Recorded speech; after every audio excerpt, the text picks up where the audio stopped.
Hi, I'm Christy Hughes, host of Rock the Damn Boat, coming to you from historic Hico, Texas today. I am in my yoga studio and it is called The Rooted Soul. If you are watching me, you can see the logo right behind me. I have been in this space for almost 2 years teaching yoga. I thought, why not bring yoga to rural Texas? Hico has, I think, according to the population sign, about 1,800 people. There are about 6,000 people in Hamilton County, which is the county where we reside. We are about half an hour from Stephenville, Erath County. I get some people drive over from Bosque County, Meridian, Cranfill's Gap. It is not right around the corner for very many people, but it is important to me that people find movement and ways to nourish their body, mind, and soul every single day. So I'm excited to be here. I'm excited to jump into this venture. I was raised a good Methodist Christian girl. I lived by other people's ideals almost my entire life.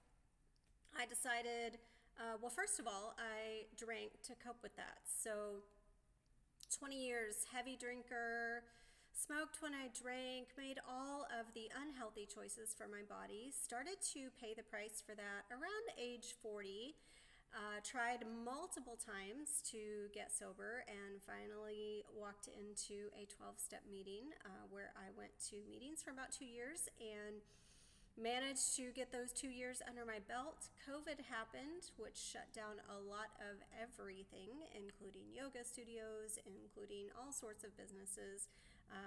We don't like COVID. I just had it again 2 weeks ago. You would like to think that it's done, but it is not. It is running rampant again.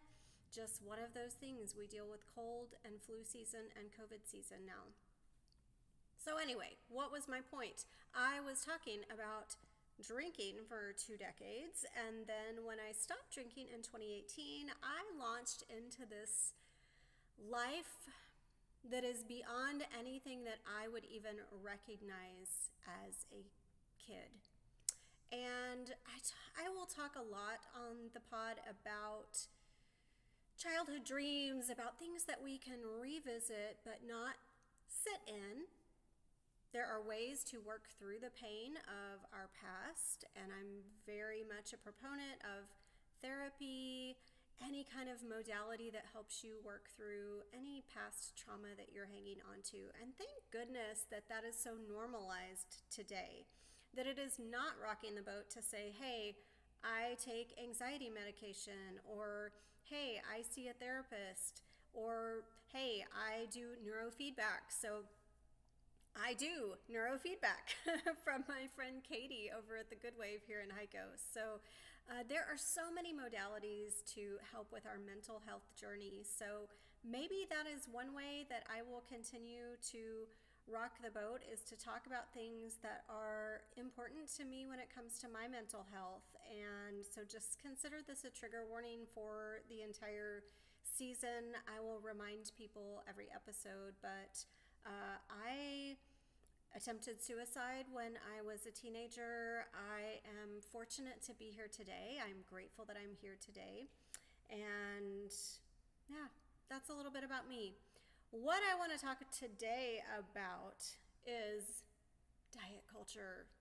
So I know I'm not the first person to talk about diet culture, to have a lot of emotions about diet culture.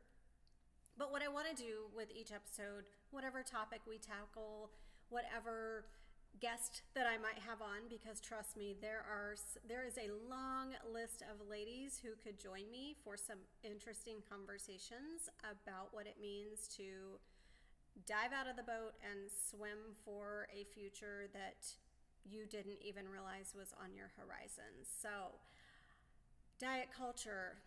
I have never been at peace with my body. I am 50 years old. I turned 50 in June. I am starting to make peace with my body. I started Weight Watchers in college. I was was a very thin teenager. I am 5'2" and a half. I'd love to always claim the half. I was just talking to someone about this the other day. 5'2" and a half. Now, as I age, I might drop the half and I'll be 5'2", but let's hope that I can keep that half inch for as long as it's possible. I do yoga, I do things to lengthen my body, lengthen my ribs, but I was not blessed with a whole lot of height. So there we go. I have short grandmothers. I was 100 pounds in high school. Here's the other thing, rocking the boat. I am not going to do a whole lot of editing on this. I don't have the time or the patience, so you can listen to me flub and work through things where I mess up. Who knows, my thought train might go way off the track, but we are sticking right now with diet culture. So, high school, skinny as a rail. I think my prom dress was a size 0 or a size 2. I remember shopping, child of the 80s here, raise your hand if you shopped at 579, I think is what it was called. Maybe I got the numbers right, but I'm pretty sure, wrong, but I'm pretty sure it was 579. But I was always, we shopped there because they carried 0 and 00. And there was a point in my life where I was a 0, scrawny little beanpole. My mom was too growing up, and she said she was so self-conscious about it because she just was like lanky, and she was, I think she says, 88 pounds when she got pregnant with me at age 28. So, wow, we were thin ladies, and then college. I went to college, and I put on the freshman 15 and then some. Didn't know really how to cook for myself. Started drinking pretty heavily toward the end of high school, so I'm sure that didn't help matters any.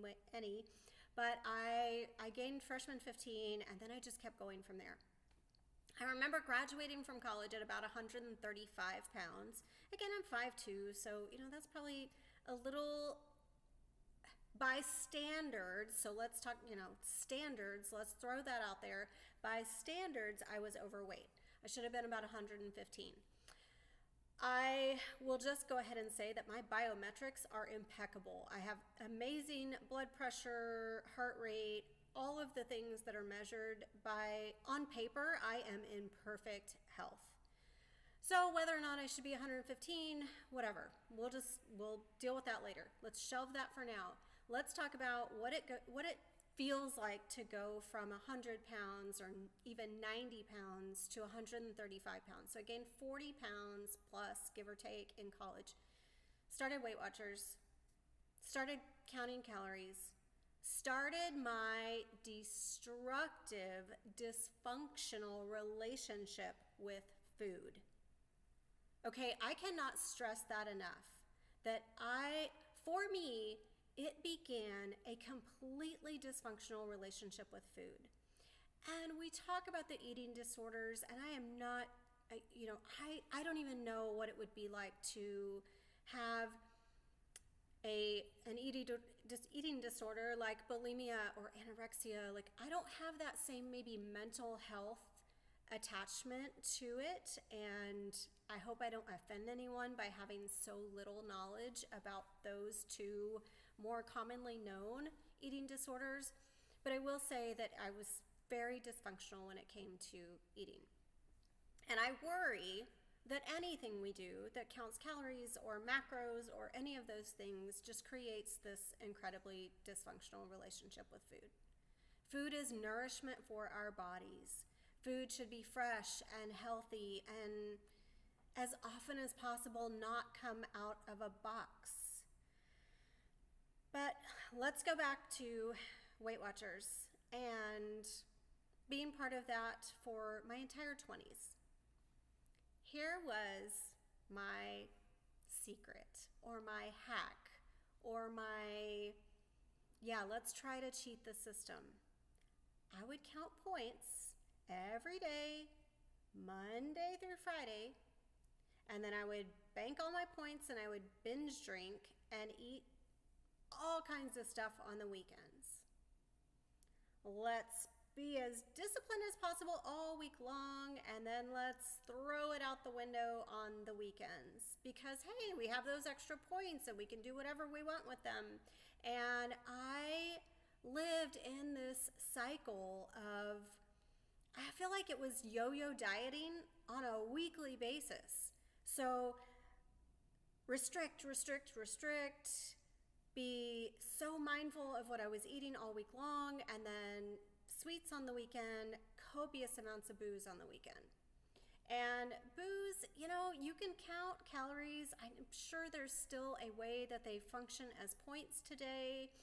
If you count macros, that can be really interesting because then you have options to count them as carbs or as fat, and you have ways to cheat the system when you count macros as well. I'm going to have a whole lot of people who are going to be upset with me for bashing macros. But again, this is my journey, and I will get to the whole macro situation that was part of my 30s. So sticking with the 20s here. Now, I have one highlight out of my Weight Watchers journey, and that is my friend Wendy. Her and I met in a chat forum. Back then, there weren't chat rooms, there weren't really Facebook groups. It was, I turned 30 in 2005. So Wendy and I met in a chat room, and we said, okay, we're going to be 130 pounds by the time we turn 30. Because both of us, I don't remember what her weight was at the time, but I think when I got married the first time in 2001, I had gotten up to about 160 pounds. So I was a size 14, I was 5'2", so if that gives you kind of a picture of how things were, I didn't feel great because as a small person, short person, let's just call it what it is. As a short person, I was walking around with all this excess weight and it didn't feel comfortable in my body. So I did want to do something about it, but I didn't really know what to do other than, continue to try Weight Watchers. Well, I'm pretty sure Wendy did also, but I know for a fact that I hit my goal. And I remember the outfit I was wearing on my 30th birthday. I had these white capri, I think they were like cargo capris. They were probably from Old Navy because I was an Old Navy junkie. I could get all the latest fashion for, on a budget, and that was great. And I'm pretty sure that I had this like turquoise halter with a little string that went around the neck and tied behind the neck. So it was like this cute little halter because I wanted to show off my shoulders, and had these white capris on that made me look thin. And that was my 30th birthday outfit. I think we had a party, but I can't remember. Pretty sure maybe it was just me and my ex-husband, but whatever it was, I remember that outfit. I remember feeling great. I remember putting so much value and self-worth on that number. I know there are a lot of you listening that probably do that as well.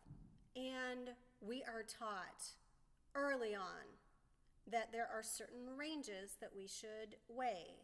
There are certain benchmarks for what we should weigh.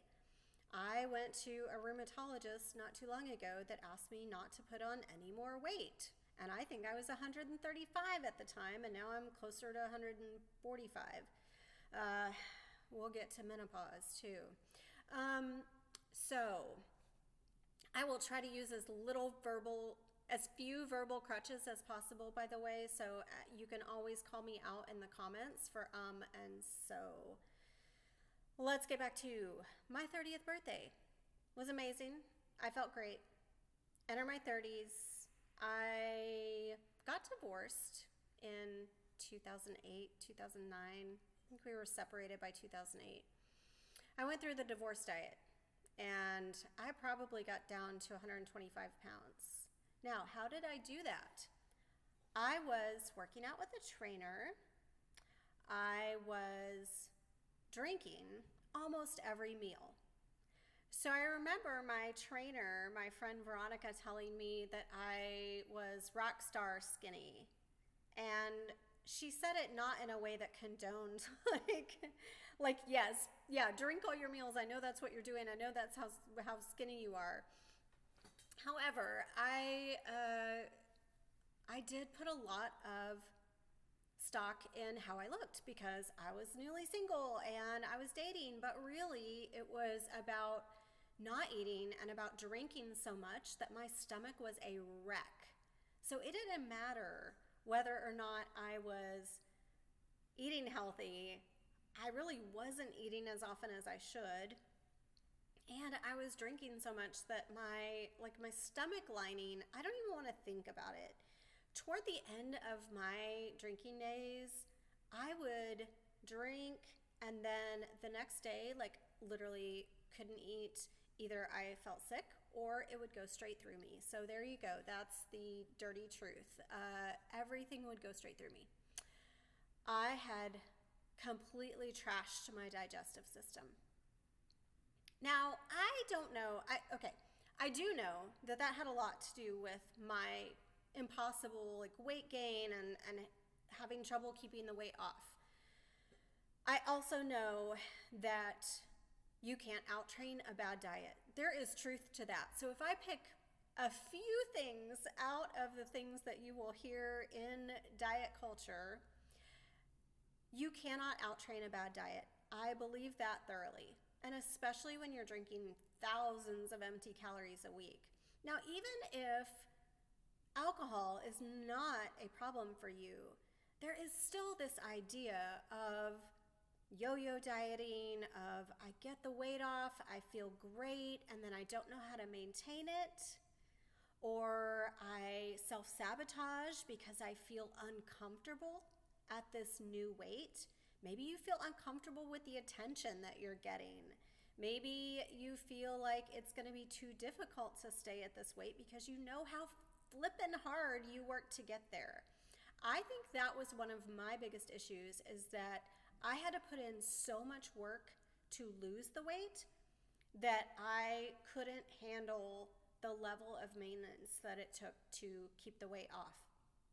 And when I look at how many times in my life I cycled on and off workout plans, nutrition plans, I can understand why my metabolism today is like, screw you.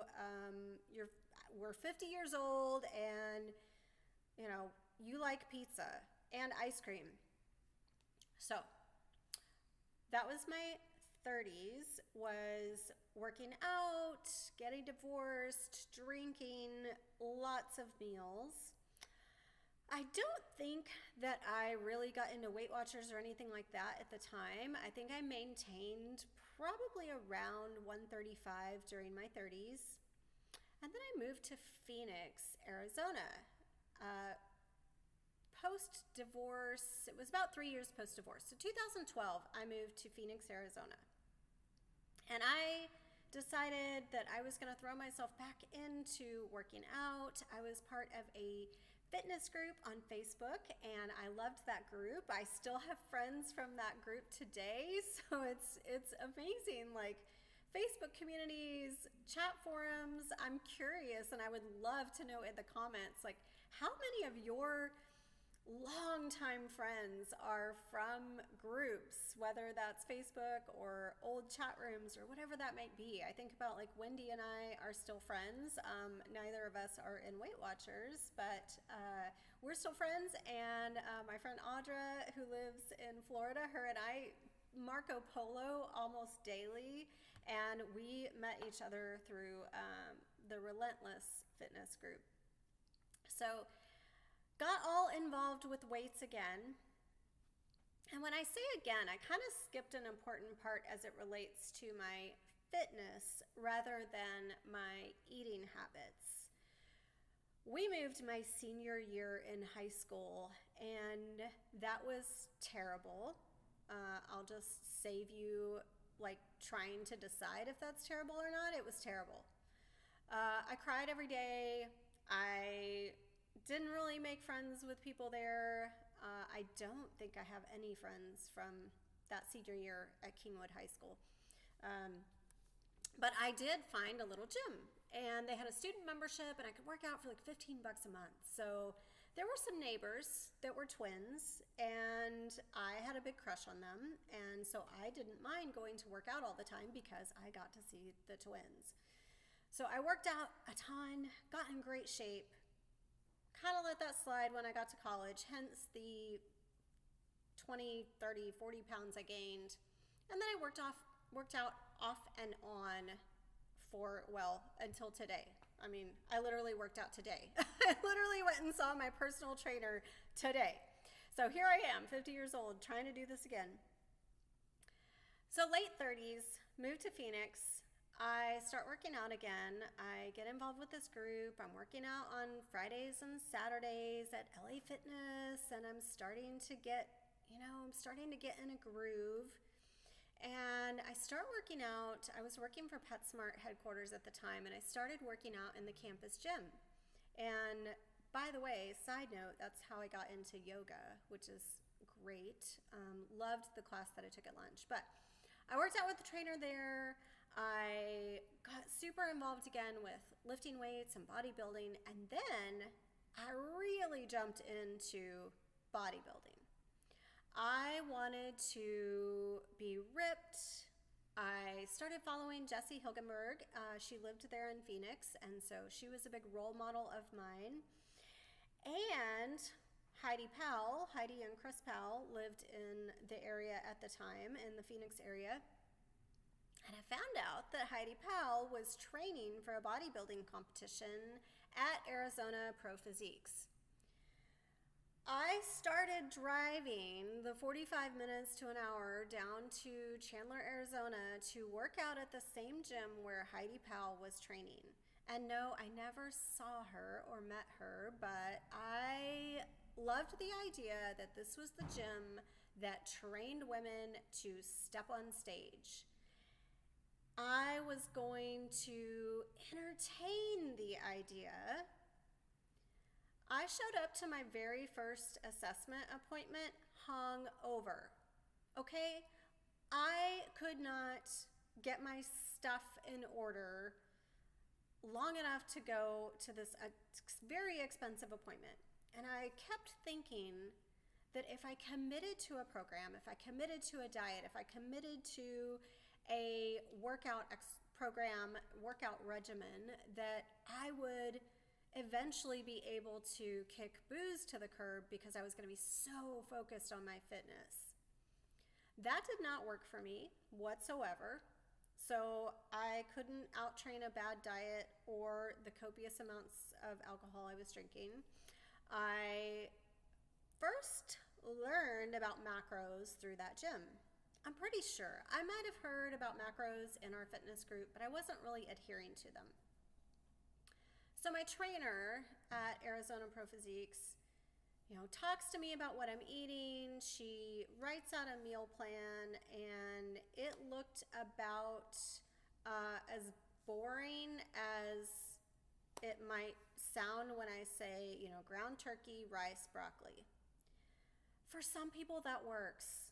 Okay, I am not knocking anyone who is disciplined enough to eat ground turkey, rice, and broccoli for every meal. I'm not. I wish that worked for me. I wish it did. But I want to rock the damn boat by telling everyone, reminding everyone, because you've heard this before, but I want to remind everyone that it is not one size fits all when it comes to diet and nutrition and exercise. Okay, I wish everybody in the world wanted to come take yoga with me. And yoga is not fitness. Yoga is not designed to burn calories, but modern yoga, yes, people use it for that, but for me, it's body, mind, and soul. So I lengthen my muscles, and I learn how to connect, the mind-muscle connection that I almost could never get in the gym because I was usually hungover. I'm a firm believer that you have to find what works for you. And if that is not ground turkey, rice, and broccoli for every meal, then find something else that works for you, that is sustainable for you. So that is my soapbox about, I kind of veered off of macros, but macros. I counted them for so long and I never got ahead. So here is my relationship today with macros. Unpopular opinion, I don't care, we're rocking the boat. I counted macros for so long, for years. And yes, I got in shape. I looked pretty healthy. I never got ripped, but I was pretty muscular, like visibly muscular, thin, unhappy. Unhappy. I was still drinking copious amounts of booze. I still was never ripped enough. I was still lacking the discipline that I needed. So it was almost like I had this obsession with counting numbers, and it set up this level of perfection in me, which perfectionism, we'll get to that topic on another day, but perfectionism, like that's what it was very all or nothing for me. And I just couldn't even deal with, like today, I cannot count macros. And so if I work with a trainer who wants me to count macros, which I did, and I can't do it, it is so triggering for me. I immediately put up this wall of like, can't do it, not gonna do it. It turns me into it flips the control switch. And part of my sobriety journey has been letting go of control. I do not want to be a control freak. And in my opinion, macros bring out the control freak in anybody. And that level of control might feel healthy to some people. It does not feel healthy to me in my mind. So, macros off the table for me. Calorie counting, I don't know. I was a little triggered by a guy who posted about calorie counting the other day, and everything else he said made sense to me, but the calorie counting was like, here we go again. Like we're striving for perfection. So my point being that if you are like me, there are other options. There are, you could write up a meal plan that you like and maybe count up the calories of a few meals, and shoot, you could probably use ChatGPT these days. I mean, she's pretty smart. So you could probably give her the instruction to write a, 1,500 calorie meal plan. I am going to test that out because I have my phone right here. Let me ask her, can you create a 1,500 calorie meal plan for a 50-year-old woman that is not boring? Let's see what she comes back with for that. If she asks any, here we go. Fun, flavorful, and satisfying 1,500 calorie meal plan tailored for a 50-year-old woman, focusing on balance, variety, and enjoyment. Breakfast, 400 calories, 2 scrambled eggs, a quarter avocado, 1 sliced sprouted grain toast. I actually eat einkorn bread, which I get from 2 Clay Birds here in Heiko. Sprinkle of feta and chili flakes, coffee or tea. A snack, low-fat Greek yogurt and some berries. Love it. Mediterranean salad with chicken for lunch. Afternoon snack, chai and chocolate. Ooh, dark chocolate. We love ChatGPT now. I have not named mine. Have you named yours? I've heard people talking about naming their ChatGPT. I haven't gone there yet. Suggestions are welcome in the comments. Dinner, shrimp street tacos. I love the idea, but my husband is allergic to shellfish. So yeah, I mean, make it easy for yourself. Just ask AI. I'm trying to embrace her.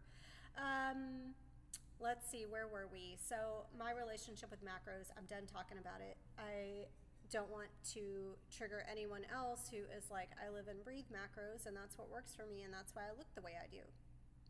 So good on you. I mean that sincerely. I wish I could do some of the things that would simplify my life. And now apparently ChatGPT is going to be the one who's going to do that for me.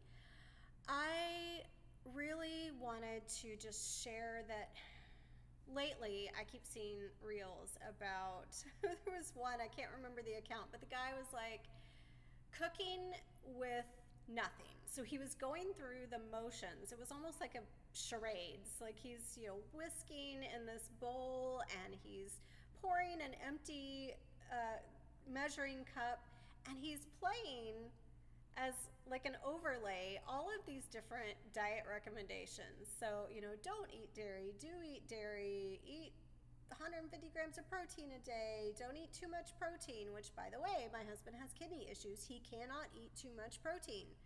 So he has to limit his protein. What does he do? Like, there's, again, not one size fits all. So I love these reels that are going around that are just, you're going to hear something different every day, and it's confirmation bias. If you go down the path of trying to find a certain way to eat, you will find it. Who remembers the cabbage soup diet? I tried it. I had it written out and on my refrigerator in my college apartment. Okay? Cabbage soup diet. Like, you can literally find anything that will support your dietary efforts. How about this? How about you make peace with your body? Okay, I was super inspired by Jen Hatmaker's memoir, and there's a chapter, I think she talks about someone that she interviewed on her podcast that talked about, just befriending your body. And that's actually what I have on my intention board here at the studio, is to talk kinder to myself and to my body, because I am not in love with the menopause pooch that I have below my belly button. It is a thing. It is a thing that I did not think would happen to me. I don't know why I didn't think it would happen to me. I guess I just wanted to believe that it didn't happen at all. That as a fit woman who teaches yoga several times a week and teaches Pilates once a week and does other activities, that it just wasn't going to happen to me. Still proof that you can't out-train a bad diet. If you want to know how many pints of ice cream I have eaten over the last 6 months, we could probably go onto my bank account and look to see how many times I charged, $7 for 2 pints at Hester's, aka the Cowboy Way in Walnut Springs. They have a beautifully stocked Bluebell ice cream cooler. Always have new flavors. And if I get one for my husband, so that he is, help like my partner in crime. So lots of ice cream, lots of pizza. I am turning over a new leaf when it comes to my nutrition choices. I got to eat beautifully crafted, healthy meals at my retreat in Maine that I went to a couple weeks ago.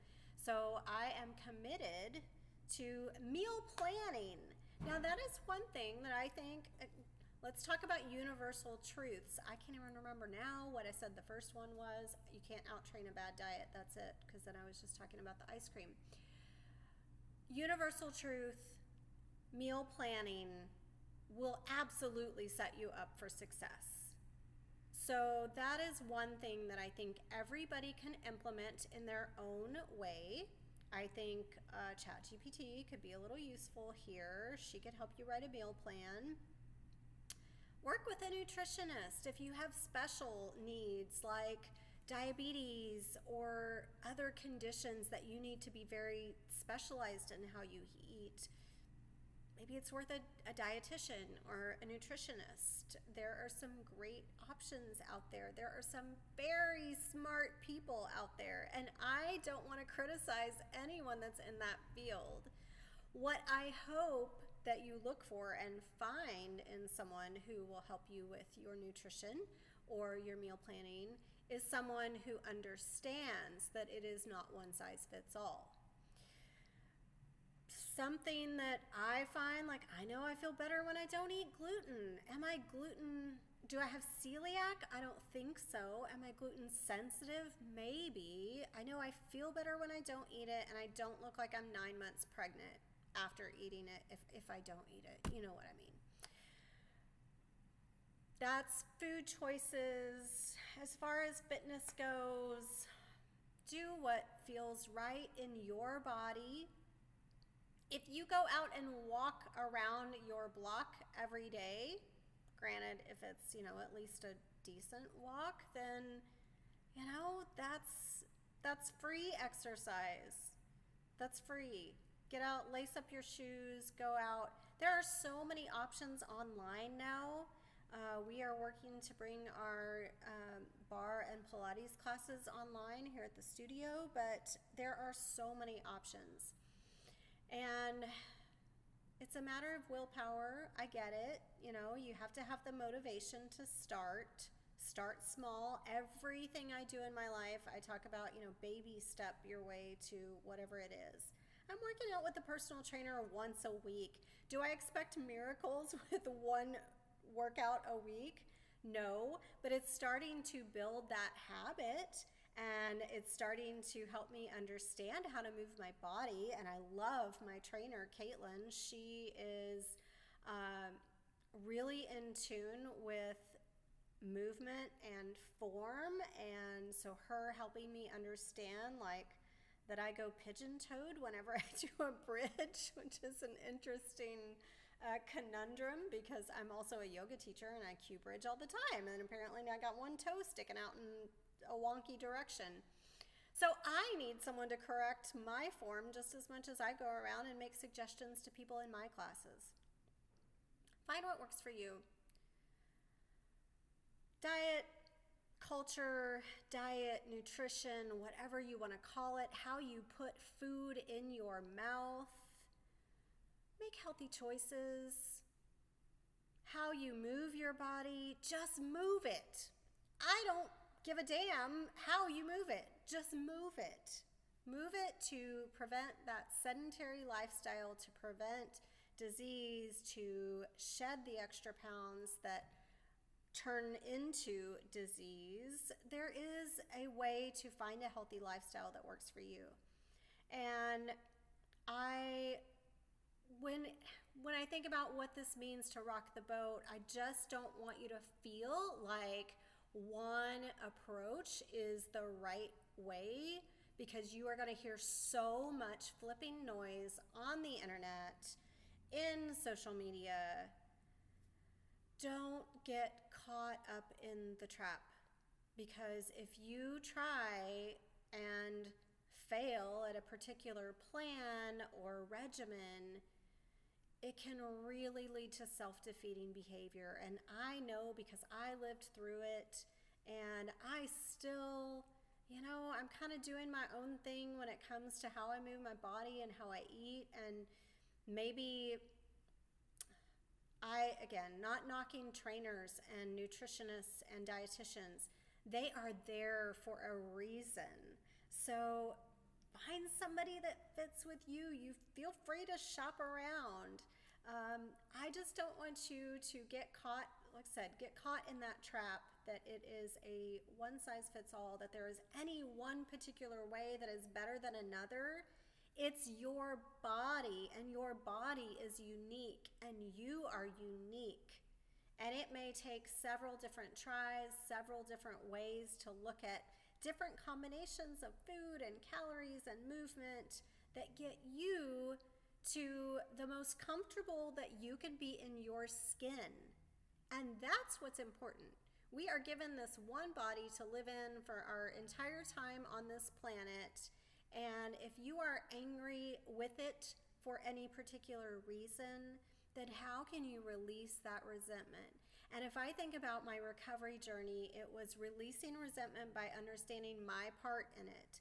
So if I'm angry at my body right now for having this excess weight on my belly, like underneath my belly button. By the way, we used to call that fupa.